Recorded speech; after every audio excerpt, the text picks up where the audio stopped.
네, 안녕하세요. 주식하는 전선쟁이 주공TV의 주식공무원입니다.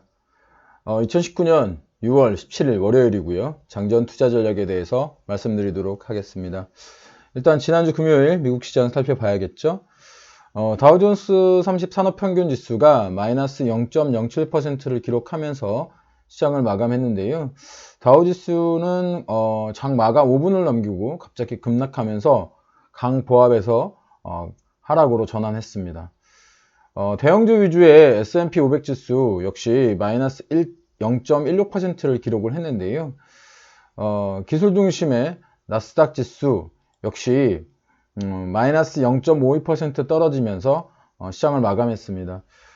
초대형 기술주 그룹인 이른바 마가, 마이크로소프트, 애플, 구글의 지주회사인 알파벳, 아마존도 마이크로소프트를 빼고는 모두 하락을 하는 그런 모습을 보였습니다. 국제유가는 그 유조선 공격 소식에 이제 이틀 연속 0.4% 정도 상승을 했고요. 금값도 소폭 상승하면서 시장을 마감을 했습니다. 금주의 시장에 있을 가장 큰 이벤트는 그 FOMC의 회의인데요.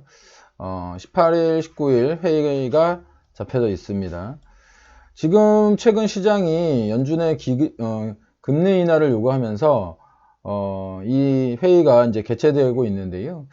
주식공무원은 지금 이번 달, 그러니까 6월 달에 연준이 금리 인하를 단행하기보다는 금리 인하 가능성을 조금 더 열어두기는 하겠지만 이번 달 금리 인하는 사실 좀 일어나지 않지 않겠느냐, 이런 그 의견을 가지고 있습니다. 일단 뭐 지금까지의 연준의 어떤 그 스탯을 보면 왜 이런 생각을 하냐면, 지금까지의 연준의 스탯이 뭐 데이터를 항상 살펴보았지 시장에서 그들한테 말하는 것에 대해서 크게 이제 중요하게 생각하지 않았습니다. 그러니까 여태까지 그랬고 앞으로도 저는 그럴 것이라고 보는데, 이게 연준이 해야 할 일이고 지금까지 그렇게 연준이 해왔기 때문에 연준이 살아남은 겁니다. 뭐 정치적 압력 등으로부터 어느 정도 자율성을 보장받고 있기 때문에 그러니까 연준은 그들의 이익을 위해서 움직입니다. 뭐 사실 연준이 국가기관이라고 이렇게 생각하시는 분들도 가끔 보면 계시는데, 연준은 은행들의 모임으로 국가기관과는 전혀 상관이 없습니다. 국가기관이 아니라는 얘기죠. 우리나라 한국은행과는 좀 다릅니다. 그럼에도 불구하고 돈도 찍어내고, 즉 달러도 찍어내고 정부한테 돈을 빌려주면서 화폐의 양을 조절하는 독특한 구조를 가지고 있습니다. 나중에 기회가 되면 어떤 연준의 어떤 그 특성에 대해서는 다시 한번 다뤄보도록 하겠습니다. 또한 연준은 이번 달 그 28일 날 이제 G20 회의가 있잖아요. 이 G20 회의에서 이론적으로는 그 성사 무역협정을 맺을 가능성이 있다는 것에도 가능성을 열어두고 있습니다. 만일 무역협상이 체결이 되었는데 연준이 금리가 인하가 된 상태에서 무역협상이 체결된다면 트럼프의 금융시장 압력이 너무 쉽게 굴복했다는 뉘앙스를 줄 수 있게 되고요. 이런 어떤 상황이 발생할 수 있기 때문에 좀 더 신중한 자세를 연준이 가져갈 가능성이 크고요. 또 한 가지는 지난 12월 달에 금리를 인상을 했는데 6개월 만에 금리를 다시 인하한다라고 하는 어떤 정책 실수에 대한 부담감도 가지고 있기 때문에 이번 달 연준의 금리 인하보다는 동결로 인하 가능성을 열어놓을 발언이 조금 더 가능성이 높다, 이렇게 좀 말씀드리는 거고요. 그리고 마지막 세 번째 가장 중요한 이유인데, 아까도 말씀드렸다시피 연준은 뉴스에 민감하지 않고 연준은 데이터 베이스로 움직입니다. 이런 스탯을 지금까지 가지고 왔고요. 가장 최근 발표된 그 상무부의 5월 소매 판매가 전월에 비해서 0.5% 정도 상승을 했습니다. 0.5% 상승을 했고요. 뭐 물론 시장 컨센서스인 0.6%보다는 조금 미치지 못했는데, 자동차, 휘발유, 음식, 건축자재를 뺀 핵심 소매 판매도 뭐 0.5% 이렇게 상승을 한 겁니다. 지난 2월 달에 0.2%로 하락을 시작을 했는데, 이 이후에 3월 1.7% 증가를 시작으로 3개월 연속해 가지고 증가를 한 이런 모습을 보이고 있습니다.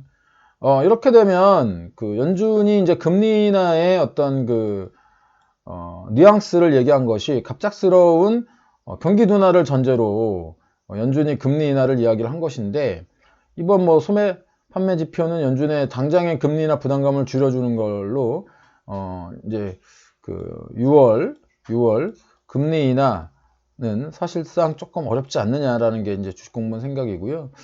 이런 6월 달에 주식 시장이 금리 인하 기대감으로 이제 상승한 부분이 꽤 있기 때문에 이번 주 역시 이제 금리 인하에 대한 기대감에 대한 상승이 아직까지는 좀 있을 텐데, 단기적으로는 금리 인하 안 할 수도 있다라는 이런 보수적 관점으로 접근하시는 게 좀 더 유리할 거다, 이런 말씀을 드리고요.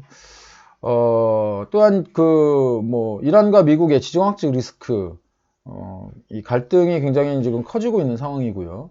또 FOMC와 G20 이벤트가 이제 10일 간격 차로 있잖아요. 여기에다가 이제 홍콩의 시위라던가 또 지정학적 충돌 가능성이 기존에 존재하는 것에 플러스 알파로 새로운 이벤트들이 이제 나올 텐데, 이제 미국에서는 대선 레이스가 막을 올리고 영국에서도 차기 총선 선출 과정 등이 진행되고 있는 상황인 겁니다. 그런데 여기에서 중요한 건 어느 것 하나 결정된 게 없다는 것입니다. 어느 것 하나 결정된 것이 없다는 것은 불확실성의 연속이라고 말씀드릴 수 있고요. 그렇다면 여기에서 여러분들은 어떤 투자를 해야 될까요? 아무것도 결정이 되어 있지 않은 상태에서 믿을 수 있는 건 딱 하나, 실적입니다. 실적. 사실 우리나라 시장은 내부 변수보다는 매크로라고 하는 해외 변수 때문에 움직이는 것들이 훨씬 많은데, 사실 해외 변수는 아무것도 결정된 게 없잖아요. 그렇게 되면 이 해외 변수의 영향을 덜 받는 내수주가 당연히 훨씬 더 투자에 안정적이다라는 말씀을 제가 여러 번 드린 적이 있죠. 아직까지 그 내용은 유효합니다. 유효하고 주식공무원이 대표적인 내수주로 꼽으면서 2만원 아래에서부터 지속적으로 언급하고 말씀드린 하이트 진로라는 종목이 있는데, 이 하이트 진로 같은 경우에는 최근에 마산 공장을 소주 거점 공장으로 전환을 했어요. 소주 생산 거점으로 전환하면서 소주가 이제 맥주 대비 제조 공정이 짧거든요. 그러면서 연간 한 100억 원 정도의 비용 절감이 가능한 상태라고 보이고, 또한 이 전체 소주 시장 내에서 약 12%의 비중을 차지하는 것이 페트 시장인데, 이 페트 시장에 대한 물량 확대가 가능할 것으로 좀 보입니다. 또한 소주 시장의 약 26%를 차지하는 것이 이 수도권 시장 말고 이 영남 시장인데, 이 영남 시장에 더욱더 이제 탄력적인 시장 대응이 가능할 예정이어서 하이트 진로에 관련해 가지고는 지속적으로 괜찮다라고 하는 이런 의견 드리고 있습니다. 투자는 예측이 아니고 항상 대응인데요. 이렇게 시장에 맞는 대응 방법이 가장 중요한 그런 시기입니다. 오늘은 금주에 있을 FOMC 회의에서 금리 인하 확률이 금리 인하보다는 동결 후 시장을 좀 더 건망할 수 있다는 그런 의견을 드렸고요. 그 이유에 대해서도 3가지 설명을 충분히 드렸다고 생각합니다. 또한 이번 주 시장은 기존 이벤트에 신규 이벤트들이 추가되면서 불확실성이 더욱 높아질 수 있는 시장이기 때문에 상황에 맞는 투자 방법이 필요하다, 이렇게 말씀드렸습니다. 여러분의 댓글, 추천, 좀 더 좋은 글을 쓸 수 있게 만드는 원동력이고요. 친구 추가, 알람 설정 등 해놓으시면 주식공무원 글을 좀 더 쉽게 받아보실 수 있습니다. 추천, 구독, 좋아요, 알람 설정 꼭 부탁드립니다. 궁금하신 주제, 관심 있는 분야 댓글로 주시면 글을 쓰는데 참고로 삼겠습니다. 오늘 하루도 성공 투자하시고요. 객관적으로 시장을 바라보는 주식공무원과 함께 키워가세요. 지금까지 따박따박 수익률의 주식공무원이었습니다.